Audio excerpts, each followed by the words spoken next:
시작하겠습니다. 성도와 성령의 이름으로 아멘. 삼위일체 하느님, 감사와 찬미와 흠송 받으소서.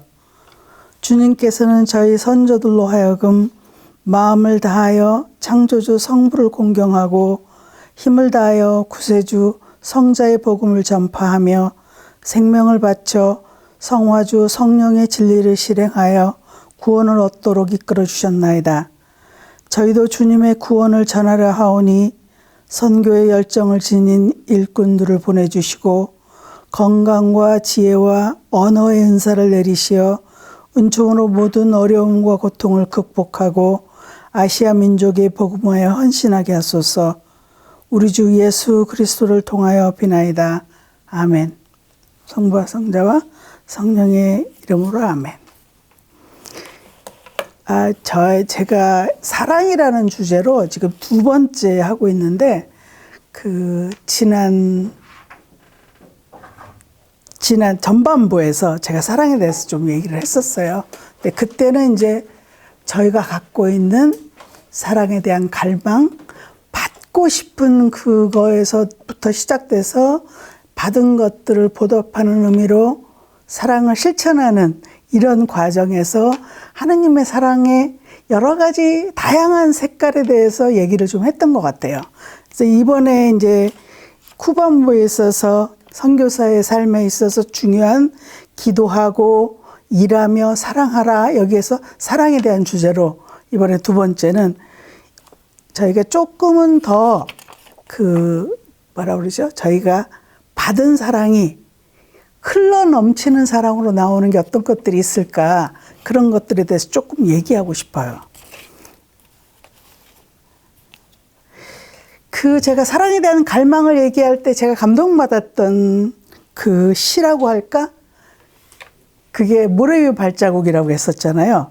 그거를 오늘 한번 이게 말로만 하니까 많이 생각이 안 나서 글을 한번 제가 찾아봤어요. 그래서 글을 한번 읽어볼게요. 그게 읽으면서 한번 느끼는 것들 함께 느껴보셨으면 좋겠다라는 생각이 들었어요.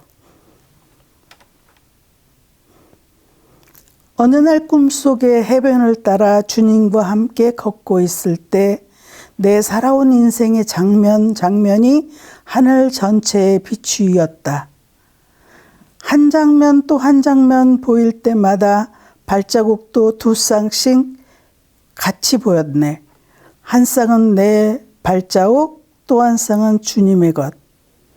내 인생의 끝장면이 지나가면서 모래 위의 발자국들을 돌아보니 내 살아온 인생 군데군데에 발자국이 한 쌍뿐인 곳도 보였네. 그리고 그때마다 나의 인생은 가장 괴롭고 슬플 때였네. 그것이 참으로 마음에 걸려 나는 주님께 여쭤보았네. 주여, 내가 주님을 따르겠다고 약속한 뒤에는 언제까지고 저와 함께 걷겠다 하셨습니다. 하지만 이제 보니 저희 인생이 가장 괴롭고 힘들 때마다 발자국이 한 쌍밖에 안 보이네요. 진정으로 주님께서 계셔야 할 때 어째서 저를 떠나셨나요?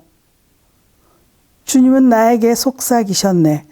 귀하고 귀한 나의 아기야. 나는 너를 사랑하고 사랑하기에 너를 한시도 떠난 적이 없다. 네가 힘들고 괴로워할 때 발자국이 한 쌍씩만 보이던 때는 내가 너를 등에 업고 걸을 때였다. 이 시를 읽을 때마다 제가 이렇게 벅차오르는 이런 슬픔 같은 게 있어요. 아니면 또 다른 말로 쓰면 위안이라고 그럴까? 근데 그건 아마 제가 버림받은 적이 없고 내가 힘들 때마다 그분이 나를 업고 걸으셨다는 것이 굉장한 감동으로 아니면 위안으로 왔던 것 같아요. 그래서 그런 사랑이, 이 받은 사랑이 실천하는 과정에서 저는 많은 순간 결심하기도 하고 그 다음에 결심한 거를 실천하려고 노력도 하고 많이 했던 것 같아요. 그래서 이제 오늘 제가 좀 나누고 싶은 것은 이런 노력하는 사랑, 결심하고 실천하는 사랑도 이 기쁘고 보람된 일이 많이 있지만 그냥 내가 노력하지 않아도 저절로 흘러넘치는 사랑 그 자체로, 그냥 그 삶 자체로 기쁘고 행복했던 순간들이 제가 기억이 나는 게 몇 가지가 있더라고요. 그래서 오늘은 그 몇 가지를 조금 얘기 나누고 싶어요. 제가 그 사랑에 대한 저의 경험은 주로 이제 제가 많은 시간을 영향을 많이 받았던 할아버지와 저희 엄마는 저를 사랑하시긴 하셨어요. 정말로. 그렇긴 한데, 그러니까 뭐라고 하죠?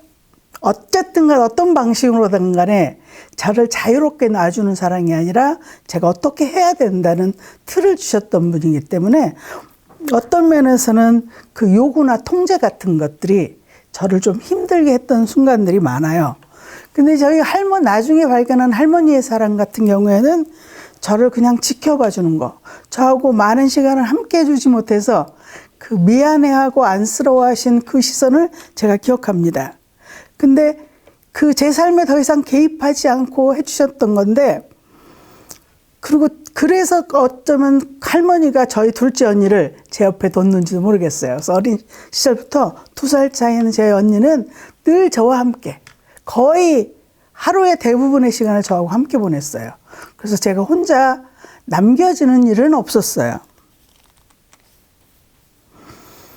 그리고 이제 제가 커서 제가 만나는 분들, 특히 이제 성당 쪽에서나 가톨릭 학생회 쪽에서 안내받아서 실천하는 것은 하느님이 우리를 사랑하시니까 그 사랑을 다른 사람에게, 이웃에게 나누어 주는 것이다 라고 제가 배웠어요. 그래서 그분들을 통해서 제가 안내받으면서 사랑의 실천을 많이 했는데, 그게 뭔지는 몰랐지만 제가 다른 사람에게 제가 가지고 있는 시간이나 마음이나 지식이나 이런 걸 나누는 과정에서 제 나름대로 보람도 많이 느꼈고 기쁘게 되었고, 어떤 면에서 제일 큰 건 아마 제가 제 자신에 대해서 내가 괜찮은 사람이라는 만족감이 있었던 것 같아요. 그리고 어떤 면에서는 저희 할아버지나 저희 엄마가 이 대가를 바라셨던 거는 아니셨겠죠. 근데 이제 현실적으로는 제가 그분들의 기대에 부응하려다 보니까 나도 모르게 대가를 드려야, 저를 사랑해주고 보살펴주고 키워준 대가를 해야 된다고 제가 무의식 중에 생각했나 봐요. 그래서 제가 그분들에게 잘 해드리는 것은 의무로 하는 것이고, 이 바깥에서 봉사하면서 하는 것은 대가를 바라면서 하는 게 아니잖아요. 그래서 그냥 대가를 바라지 않고 내가 가지고 온 걸 뭔가를 나눈다는 게 정말 제가 괜찮은 사람 같고 하느님께 인정받는 사람 같은 느낌이 있었어요. 그리고 또 한 가지는 누가 하라고 해서 하는 게 아니라 제가 자발적으로 선택해서 했던 것도 좋았고, 그래서 그런 게 좀 저한테는 좀 행복했어요. 그래서 그때 당시 제가 생각한 게, 어쩌면 제가 이게 남들에게 봉사하고 나누어주는 삶이 제가 원하는 삶은 아닐까? 이런 생각을 해본 적이 있어요. 왜냐하면 그렇게 활동하면서 제가 느꼈던 게 자유롭고, 그 다음에 행복하고 지지받는 것 같은 그런 느낌이 있어서 좀 행복했던 것 같아요. 그래서 그러면서 내가 바라는 삶이 뭔지는 제가 잘 모르겠는데 적어도 좀 행복하고 싶었던 건 있었어요. 그래서 제가 이제 제 경험 중에 제가 의지를 가지지 않았는데도 저절로 사랑할 수 있었던 기회가 몇 번 있었는데, 제가 기억하는 거, 선물처럼 다가온 순간들이에요. 첫 번째 바닥치기가 이제 제가 대학을 입학하면서 그 부모의 어른들의 기대에 부응하는 방법이 제가 좋은 학교로 가고 장학금을 받고 이렇게 대학을 진학해야 부담을 덜 들이고 학교를 다닐 수 있으니까, 제가 기대는 최소한 장학금이라도 받았으면 좋겠다. 근데 이 두 개가 다 무너졌잖아요. 그래서 그때 무너졌을 때 제가 느꼈던 거는 제 자신이 너무 부끄럽고, 그 다음에 그런 그룹밖에 안 되는 내 자신에서 분노했고, 또 내 환경이 그런 걸 신경 쓰고 살아야 하는 그 환경에 대해서도 제가 굉장히 그 원망스러웠던 것 같아요. 표현은 못했어요. 그리고 그 부채감이라든가 압박감이라든가 뭔가 이렇게 보답해야 된다든가 이 무의식적으로 제 안에 있는 통제와 그런 그 부채감이 저를 힘들게 했는데, 그때 그러고 난 다음에 제가 이제 졸업하고 직장 생활하면서 돈 벌어다 엄마 드리고 뭐 이러는데 이게 좀 생활에 제가 만족하지 못했던 것 같아요. 그때 제가 탈출을 시도한 게 결혼이라는 제도로 탈출하려고 그랬어요. 그래서 결혼하려고 만났던 사람이 있었는데, 그 사람이 얼마나 저 마음을 잘 읽어주는지 아니면 지지해주는지 제 얘기를 잘 들어주는지. 그래서 저는 하느님이 저한테 보상으로 이 사람 날 보내줬구나 이렇게 생각하고, 진짜 여기를 탈출해서 이 통제와 뭐 이런 요구나 의무감이나 이런 걸로부터 탈출할 수 있을 거라고 제가 꿈을 꿨는데 그게 좌절이 됐어요. 근데 좌절이 됐을 때 제가 또 제 자신이 너무 부끄러웠어요. 왜냐하면 제 의지로 탈출하려고 도망가려고 했는데 제가 스스로 속고 싶어서 속았잖아요. 이 사람이 날 속이는지도 모르고 그러니까 아마 이상한 부분이 많이 있었을 텐데 제가 그걸 눈여겨 안 본 것 같아요. 그냥 귀도 막고 눈도 막고 그냥 내가 지금 보는 것만. 그래서 이 사람이 날 사랑하고 내가 이 사람을 좋아하니까 결혼하면 행복하지 않을까 이런 꿈을 꿨던 것 같아요. 근데 그게 다 싹 무너지면서 이때 느꼈던 거는 무기력도 굉장히 컸어요. 좌절과 분노와. 그래서 그것 때문에 제가 한 5개월 정도 동굴 속에 들어가 있었어요. 왜냐면 이게 제가 세상으로 나가는 게 너무 힘들었어요. 그래서 숨어 있다가 그 지방에 있는 친구가 제가 교사 자격증을 가지고 있었으니까 출산 휴가로 간 교사 대신에 한 3개월만 와서 일해달라고. 근데 서울에서 송탄이 꽤 먼 시간인데 한 2시간이 걸려요. 근데 제가 아마 다시 살아나고 싶었던 제 욕구가 있었던 것 같아요. 그래서 그 친구의 초대를 받고 제가 송탄까지 날마다 일주일에 5일 그때는 가르칠 때고 일주일에 5일에 26시간을 가르쳤어요. 그때 당시만 해도 많았으니까 하루에 적어도 5시간을 가르쳐야 된다는 얘기죠. 2시간씩 4시간 하고 5시간씩 가르치고. 그러니까 제 모든 시간은 그 학교를 왔다 갔다 하고 아이들 만나는 시간이에요. 근데 저는 그렇게 많이 기대도 안 하고 뭘 잘해야겠다는 생각도 없이 그냥 살아야겠다는 생각 하나로 시작을 했는데, 그 시골에 있는 그 당시가 아마 80년대였을 거예요. 80년대였으니까 시골에서 중학교 1학년, 2학년 아이들 굉장히 순수하고 순진해요. 그래서 그 아이들의 그 초롱초롱한 눈빛, 그 다음에 선생님을 바라보는 눈빛 같은 게 너무 순수해요. 그리고 사랑받고 싶은 그 순수한 아이들의 눈빛인데 너무 예뻤어요. 그래서 제가 그 아이들하고 있는 시간이 오며 가며 버스 타는 시간은 제가 쉬는 시간이고 마음을 쉬는 시간이고 경치를 바라보면서 그 아이들하고 있는 시간은 제가 어린아이로 돌아가는 느낌이었어요. 3개월 동안 너무 행복했어요. 그리고 저는 다른 거 아무것도 안 보고 걔들밖에 안 봤어요. 아마 아이들이 그걸 느꼈는지는 모르겠어요. 제가 그 친구들을 좋아하는 거를. 3개월을 마치고 제가 이제 학생들하고 작별을 하는데 아이들이 그렇게 섭섭해요.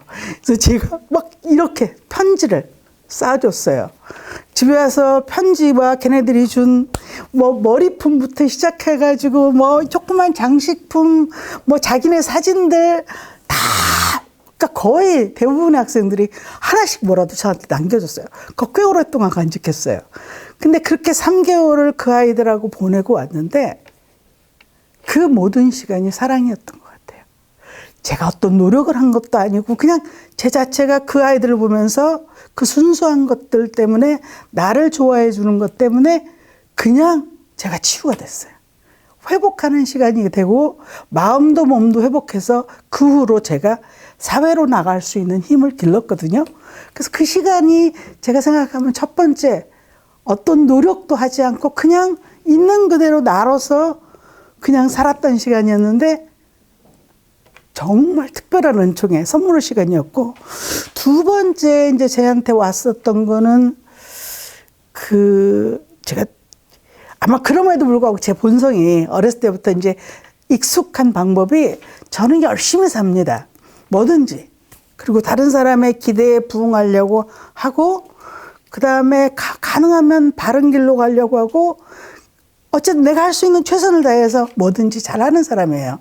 그러다 보니까 봉사활동할 때도 적극적으로 하다 보니까 제가 활동하는 곳에서 저한테 그때 당시만 해도 젊은이들의 인력이 많이 부족했으니까 그 선택을 처음 시작하는데 한 5년 동안을 그 많지 않은 식구들이 거기 매달려서 일을 했어요. 전국적으로 돌아다니면서.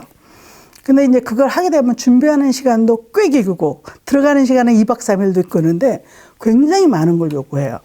제가 간염이 들어와 있었는데 복균 상태였는데 너무 무리가 됐나 봐요. 그래서 이게 간염이 발병이 됐어요. 근데 어르신들이 볼 때는 제가 꾀병 부리는 것 같잖아요. 너무 힘들다 그러니까 젊은 애가 뭘 그러냐 그러니까 제가 이제 그분들이 허락해 주길 기대했나 봐요. 이제 몸에 밴 거는 안 없어지더라고요. 그래서 제가 이제 어쨌든 간에 무리를 하다가 드디어 발병을 했어요.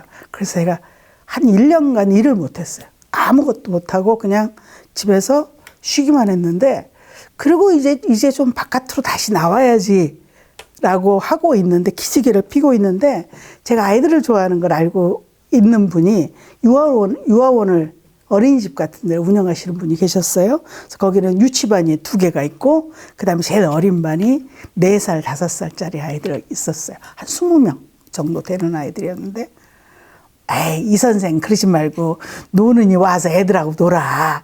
그래서 제가 유치원 교사 자격증이 없는데도 불구하고 갔는데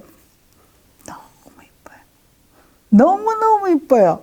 그냥 그 아이들이 떼쓰는 아이도 이쁘고 그냥 심술궂게 그 자기가 좋아하는 여자애들 가서 회방 노는 아이들도 이쁘고 그 다음에 와서 그 집에서 엄마한테 혼나고 와가지고 그 교실에 들어오자마자 나한테 와서 울면서 이제 엄마가 야단쳤다고 저한테 이르고 그리고 한번 안아주면 가서 들어가서 놀고 이 모든 것들이 참 예뻐요. 그러면 거의 8시에서부터 시작해서 8시 반 그때부터 8시나 8시 반이면 벌써 오거든요.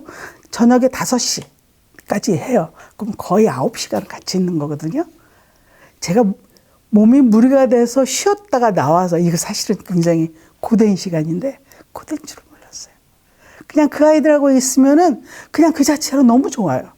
그리고 애들이 떼써도 밉지가 않고 그다음에 애들이 뭔가를 어른들이 얘기하면 들으려고 사랑받으려고 움직이는 그 모습이 너무 귀여워요. 그래서 제가 거기서 1년 하러 갔다가 2년을 했습니다. 1년 더 있었는데 그때 저도 행복했지만 그러면서 항상 애들한테 좀 미안했어요. 왜냐하면 유치원 교사 같은 경우에는 스킬들이 많이 있잖아요. 그래서 애들에게 좀 더 좋은 걸 줄 텐데 나는 늘 부족한 느낌이 들어서 마침 학교 선생님이 그 근방에 계셨는데 아기를 이제 2년째 저한테 보내시는 거예요. 좀 부끄러웠어요. 왜냐하면 애들한테 충분한 걸 제가 못 주는 것 같아서. 근데 그 어머니가 하시는 말씀이 선생님이 맡아주셔서 제가 마음을 놓아요. 그래서 제가 교사 자격증이 있는데 유치원 교사 자격증은 없어서 애들한테 잘 못 가르쳐요. 그래서 이게 부끄럽다고 제가 얘기를 했더니 그분이 우리 딸아이가 집에 오면은 선생님이 하시는 걸 그대로 흉내낸다는 거예요. 집에 와서 선생님 놀이를 하면서. 그래서 선생님에게 우리 딸을 보낸 게 너무 안심이 된다고 굉장히 위로가 됐어요. 그래서 이렇게 제가 그냥 저로서 살았던 건데 제가 좋아하는 일을 하면서 살았을 뿐인데 저한테 이렇게 그 기쁨과 행복이 저절로 올 때 어쩌면 하나님의 사랑도 그렇지 않을까. 그냥 보기만 해도 내가 어린아이들 떼쓰고 뭐 이런 아이도 봐도 가서 이렇게 지켜봐 줄 수 있는 그런 여유가 있듯이 하나님께서도 그러지 않을까. 이런 생각이 들었던 것 같아요. 그때. 그래서 제가 결혼을 안 하는 건 섭섭하지가 않은데 아이를 못 낳는 거는 좀 섭섭하다. 이런 생각을 했을 때였거든요. 그래서 그런 것들도 제가 이제 어쨌든 좋았던 거고 또 하나 이제 제가 이제 굉장히 마음이 아픈 사랑이 또 한 번 있어요. 그것도 이제 흘러 넘어가는 것이긴 하죠. 우리 형부가 35에 백혈병이라고 시한부 선고를 받았어요. 그래서 이제 이것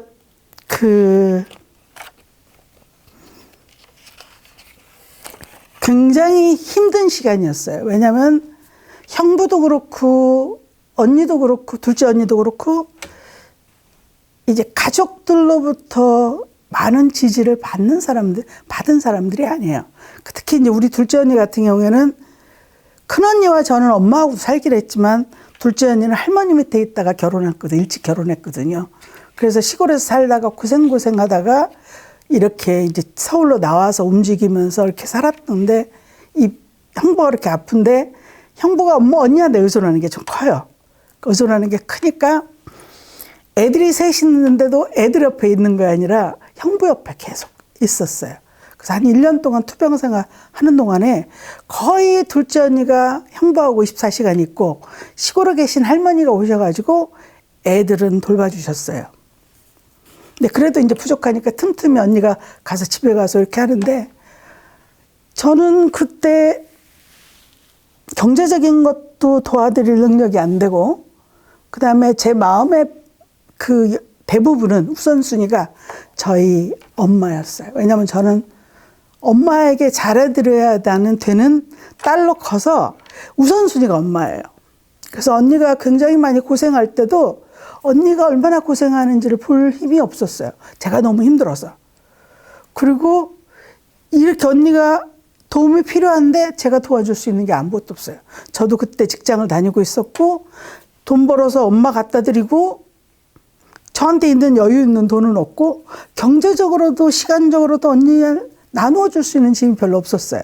그래서 제가 할 수 있는 거는 그냥 오며 가며 거의 출근할 때 집으로 올 때 병원 들려서 집으로 오는 식으로 거의 매일 가고 못 가도 이틀에 한 번씩은 가고 그냥 언니 옆에 있고 형부 옆에 있는 거예요. 그게 이제 제가 할 수 있는 전부였는데 그래서 마지막 형부가 돌아가실 때도 그다음에 형부 염할 때도 언니가 저를 부를 정도였어요. 그래서 제가 그 옆에 마지막까지 있어주길 바랬어요. 그래서 제가 할 수 있는 게 전부였는데, 근데 이제 얼마 전에 우리 조카가, 몇 년 전에 조카가,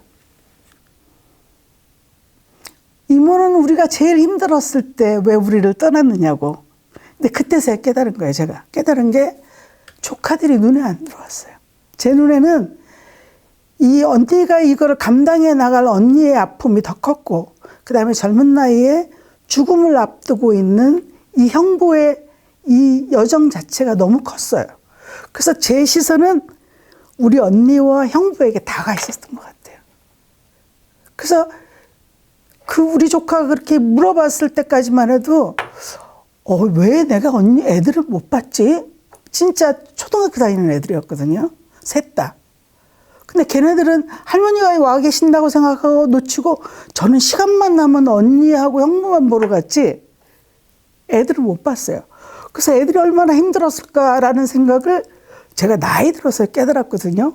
그러면서 느끼는 게 물론 저는 1년 동안 언니하고 형부를 매일 거의 이렇게 가능한 시간 쪼개서 다 갔어요. 아무것도 해줄 수 없어도 그냥 가서 시간만 보내오고 한두 시간이라도 있다 오는 그 자체로 저는 행복했던 것 같아요.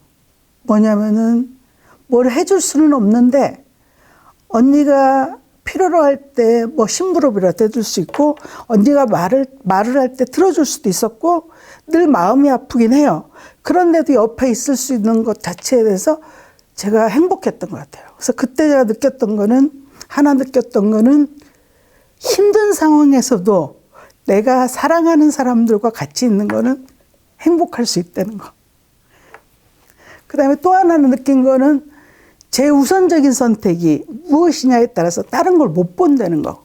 그래서 제가 언제나 둘째 언니를 생각할 때 저한테 제 아픈 손가락이라고 얘기하는데 그 이유가 제 우선적인 선택이 무의식적인 선택이고 요구받은 선택이 엄마를 보살펴드려야 되는 거예요. 그래서 제 모든 것은 엄마한테 소속돼 있어서 제 거라는 게 없었어요.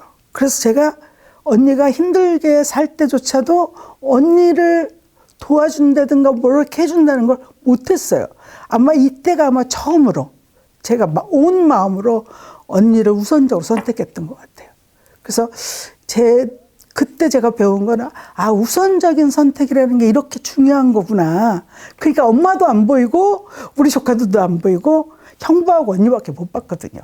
그래서 그렇게 있었던 시간이 나중에 보니까 내가 좀 가슴 아픈 게 우리 조카들한테 미안하지만 어쨌든 간에 저로서는 언니한테 내가 이만큼이라도 같이 있어줄 수 있었던 게 좀 행복했던데, 그 다음에 또 한 가지 제가 배운 거는 내가 바라보는 시선에 내 몸이 간다는 거예요. 그래서 내가 운전 연수할 때 제가 배웠거든요. 운전하다 보면은 내가 한눈을 팔면은 내가 운전을 똑바로 간다고 생각해도 이게 틀어진다고요. 그래서 한번 제가 실제로 경험한 게, 옆에 있는 차에 뭐가 부착되어 있는데 궁금해서 그걸 보고 있었거든요. 뒤에서 빵 소리가 나요. 그 트럭이 오다가 제가 차선을 넘었나 봐요. 얼마나 제가 놀라고 미안했던지 그때 깨달았어요. 내 시선이 가는 쪽으로 몸이 가는구나. 근데 이 언니와 형부하고 함께 했던 그 1년의 시간이 저한테는 그런 깨달음이에요. 제 시선이 가는 쪽으로 제 몸도 가고 제 마음도 가고 제 영혼도 간다는 거예요. 그래서 이 세 가지 제가 뭐라고 표현하죠? 노력하지 않고 저절로 움직였던 제 마음을 따라갔던 시간이 저한테는 특별한 경험인 것 같아요. 그러면서 형부가 그렇게 해서 돌아가시는 걸 보면서 제 안에 의문이 생겼어요. 넌 어떻게 살고 싶으냐? 그동안까지는 내가 그냥 엄마를 위해서 살아야 된다는 게 반무의식적으로 저한테 습득된 건데, 형부 돌아가시는 거 보면서 그건 아닌 것 같아요.